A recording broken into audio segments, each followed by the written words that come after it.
welcome back to my channel. It's Ruth here and I'm back at it with another video, and this time I'm finally going to give you guys the details on what was going on in my hair in the previous video that I posted, which was a get ready with me slash get to know more about my whole hair journey, which I will link in the description below. Now, for the moment of truth, are you guys ready? Do you want to find out? Do you want to know? Did you catch that? It was Kinky Curly. This was the gel that I used in the previous video, and actually same day different video that's in my hair right now. And I have so many good things to say about this gel and a few cons that I came across. So if you'd like to find out more about my hair right now and how it worked with the Kinky Curly Curling Custard. I dare one of you guys to say that 10 times fast. Kinky Curly Curling Custard. Kinky Curly Curling Custard. So, as some of you already know, in a wash and go video I posted a couple weeks ago, which I will link below as well, I used Eco Styler gel to do the wash and go, and it did a great job of defining my curls. However, I did mention some issues I had with, buildup and residue. So I wanted to try a new gel, and a lot of you guys had suggestions on what to try, and I've done my research and seen what other people had used in the past, what's out there in the market. So I went out to, corner store, to Walgreens, bought a little treats for myself, little hair treats, and the Kinky Curly Curling Custard is what I decided to try first. Now, I modified, if you watched that last video, the whole steps on how I did the wash and go, I modified it a little bit when using the Kinky Curly Curling Custard. Let me stop. When using the Kinky Curly Curling Custard, I modified the steps a little bit. So the first thing I did differently was I didn't shampoo my hair because I just washed it not too long ago, so I didn't want to wash it again. I co-washed it, detangled it, and then proceeded to do the wash and go. Another thing I did differently was someone suggested using oil before applying the gel to kind of help with the whole residue issue. So I decided to use a really lightweight oil, which is what was recommended, and I used almond oil to kind of, I guess, moisturize my hair slash protect my strands slash seal slash prevent residue from forming. So I did put that in my hair before adding in the gel.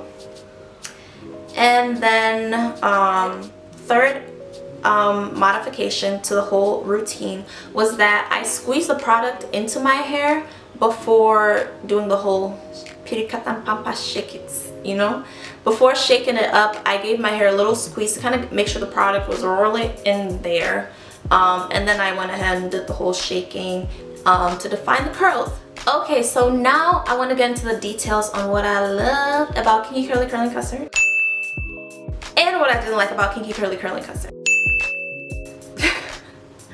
So number one, I loved how lightweight the product was on my hair.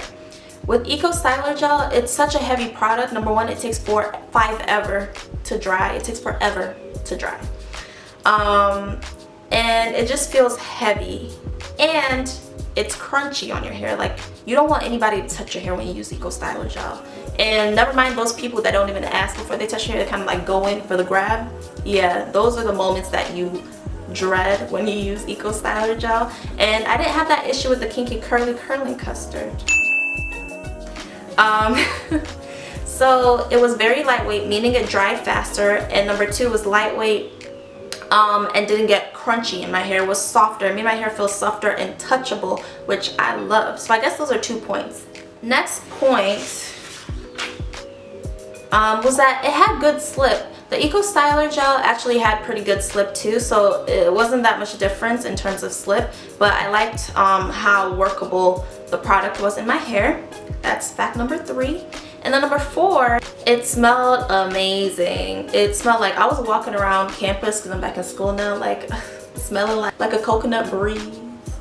And then the last point that I liked was, my initial issue with the Eco Styler gel was the residue and the flakiness, which of course Kinky Curly didn't give me any of that. There was no flaking. I didn't have to worry about white flakes dripping my hair if I gave it a shake, if I did anything with it. I didn't have to worry about that, and I love that. What I did not like about this gel, well, first of all, Eco Styler Gel, I loved it because it gave my hair such great definition. But the Kinky Curly Curling Custard, not so much. It wasn't as defined as I like it. Now, I'm not complaining because, you know, I still like the way my hair turned out. It just isn't as defined as I would like it to be, but I feel like the benefits of the product outweigh, you know, what's lost in defining curls. And then last but not least, little Mrs. Kinky Curly Curling Custard.